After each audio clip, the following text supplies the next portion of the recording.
7. The formation of the ashram.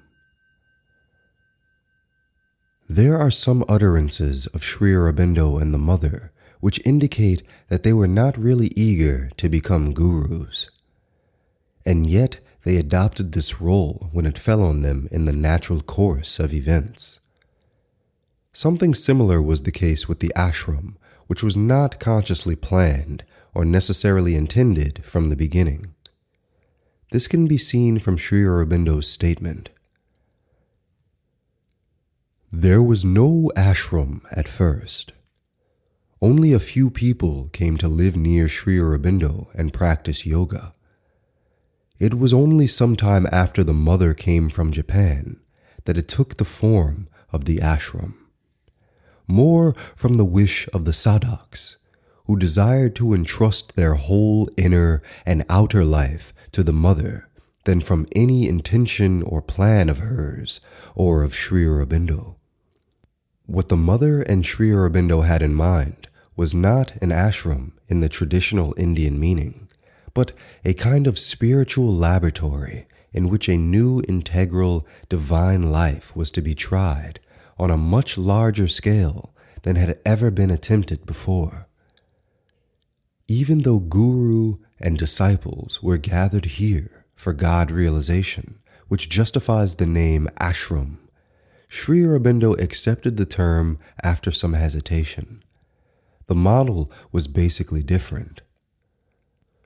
When Surendranath Jahar, an Indian businessman, came to South India on a tour and visited the ashram, he at once noted this difference.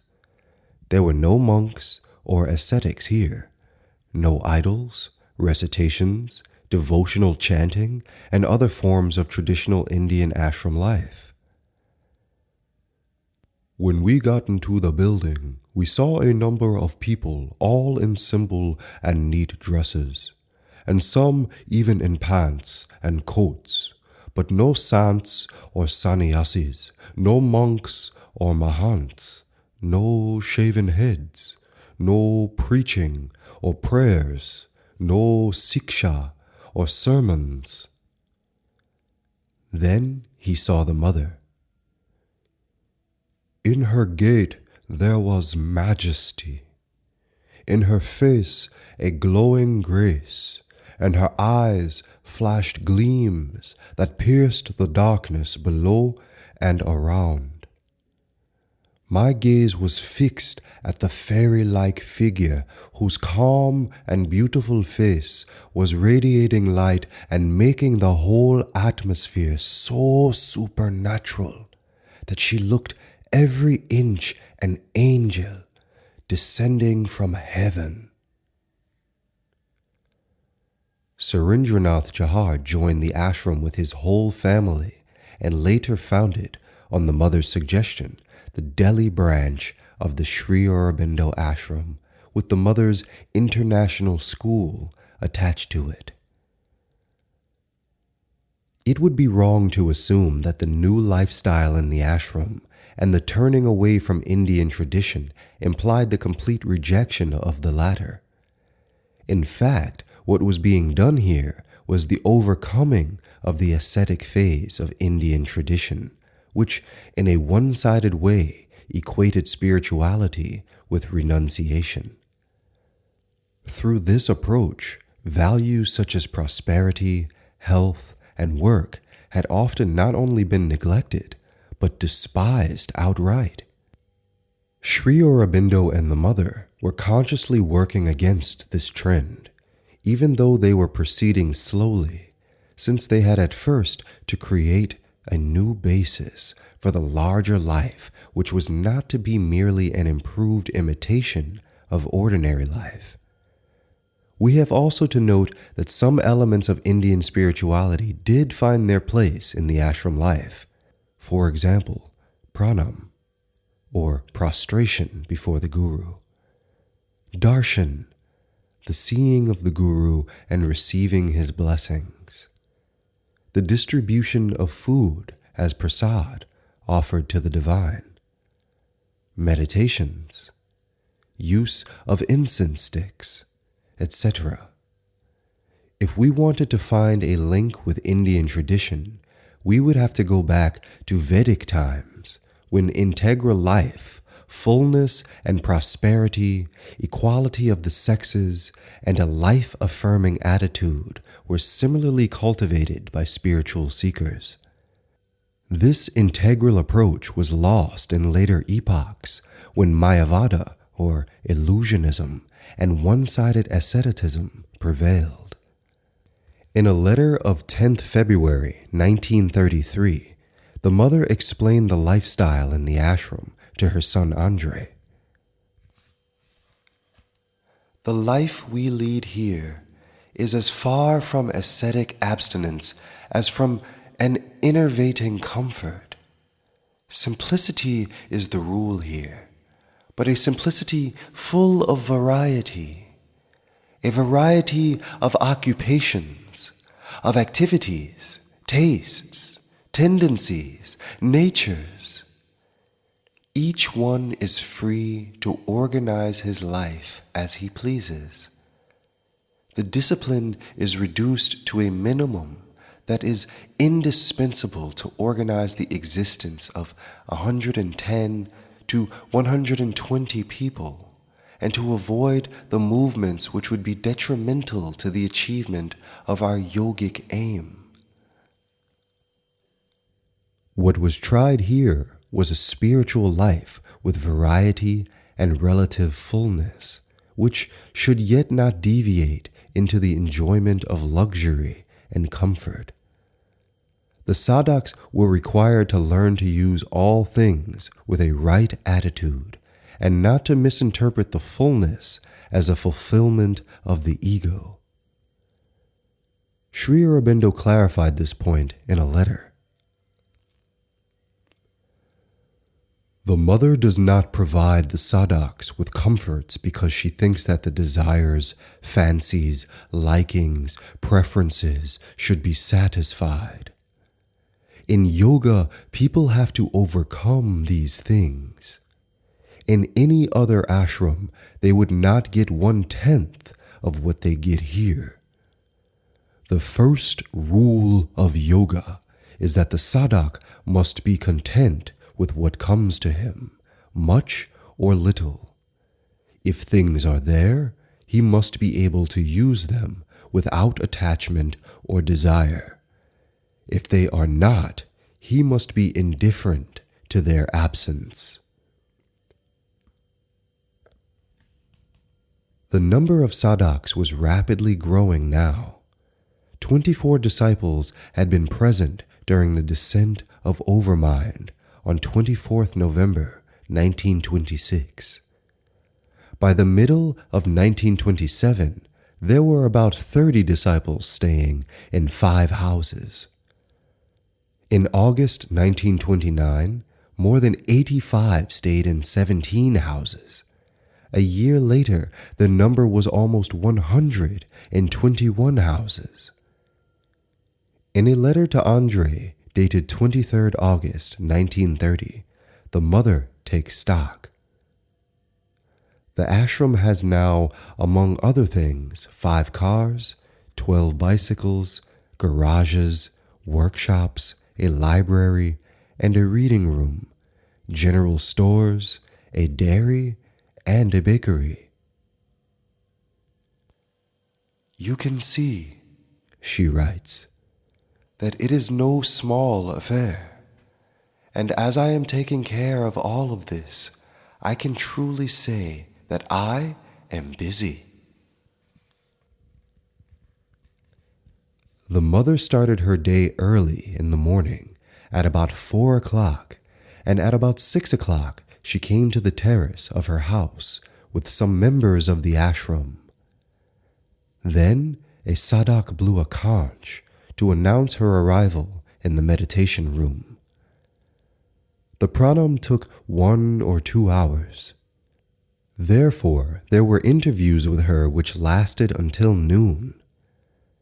After this, the mother personally distributed the dishes to the sadhaks in the dining hall. Then she went to Sri Aurobindo's room and finally sat in the prosperity hall with some sadhaks. At times, she held a meditation. Otherwise, there was general conversation and she gave some special talks. There were also flower games. The mother had given spiritual meanings to numberless flowers, such as realization, purity, faith, surrender, perfection, etc. And at these sessions, she arranged some flowers in a particular way. The sadhaks were then asked to put together the meanings in such a way that they formed a significant sentence. In the following, we give two examples. Only to those who have a true humility will power be given. October 10th, 1929. Approach the divine with loving gratitude, and you will meet the divine's love. October 14th, 1929. The sadhak who found the sentence intended by the mother, or who came closest to it, got some prize, like sweets. The mother also arranged for other games, like balancing a big lemon on the head, and other skill games. There was no fixed program. The group followed the inspiration of the moment. The sadhaks experienced the mother here as a mother among her children, giving them relief from the strict concentration of yoga, which is not to say that yoga was not being continued here. But it happened more invisibly, just like playing. A regular item after 1927 was the soup distribution, which, however, was less a ceremony than a deep spiritual exchange between the mother and the sadhaks. It took place in the late evening, at 7 or 8 o'clock. The mother sat in an armchair with her feet resting on a small stool. She meditated for a while, holding her hands over the container of the soup with the palms pointing downwards, as if she was pouring her force into the liquid. Then the container was moved to her right, and she distributed the food with a big spoon to the sadhaks, who kneeled down before her, one after another, and offered her their cup. Sometimes she fell into a trance during the distribution, and the respective sadhak waited for a while until his cup was filled by her. As Sri Aurobindo explained, the soup was a means by which the sadhak might receive something from the mother by an interchange in the material consciousness. In his report about it, K.D. Setna has captured something of the mystical atmosphere which prevailed during the soup distribution. It was a very important function every evening. It impressed me like a snatch of the ancient mysteries. The atmosphere was as in some secret temple of Egyptian or Greek times. Since 1927, the first day of the month had been the Prosperity Day. On this day, the mother gave to the sadhaks their monthly needs and requirements, such as clothes, stationery, and other things. The disciples could make their requests in advance on a chit. Some of them often asked only for their mother's blessings, whilst others made a long list of their requirements. In both cases, the requests were fulfilled. In 1930, there was pranam on 5 days in the week, and on the other 2 days, flowers were distributed at soup time. Many sadhaks gathered now in the morning on the pavement facing the mother's balcony in order to catch a glimpse of her. As a rule, she was expected at 6:15 a.m., but often her coming was delayed. Even then, a few sadhaks kept waiting until she appeared. This developed into a regular balcony darshan, which continued for 30 years to come. In the following quotation, the mother explains what she was doing for the disciples during darshan.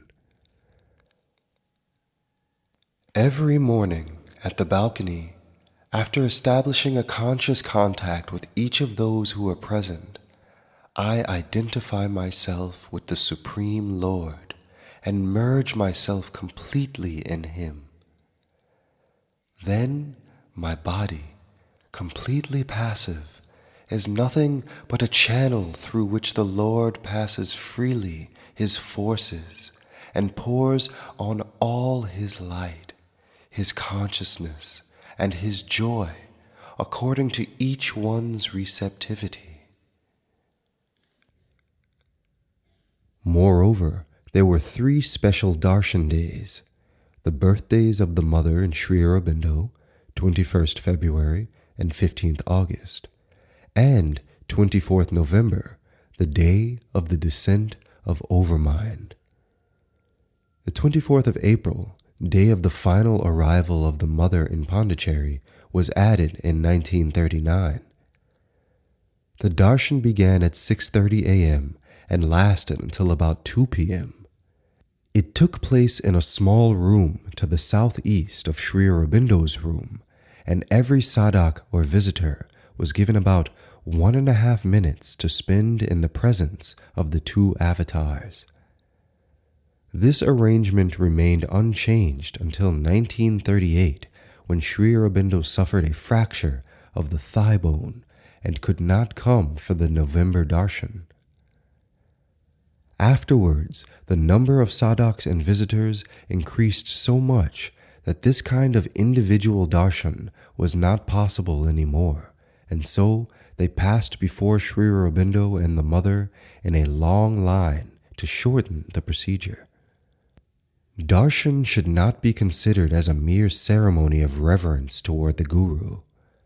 The proper purpose was to enable the disciples to share their respective inner advance and achievement of the Master and to transfer something of it onto them. The mother stated in this context, "In the days when Sri Aurobindo used to give darshan, before he gave it, there was always a concentration of certain forces, or of a certain realization which he wanted to give people. And so each darshan marked a stage forward. Each time something was added, but that was at a time when the number of visitors was very limited." We may assume that this purpose of a transfer of spiritual force remained the same even in later times, but it did not take place any more in the same intensive and concrete form.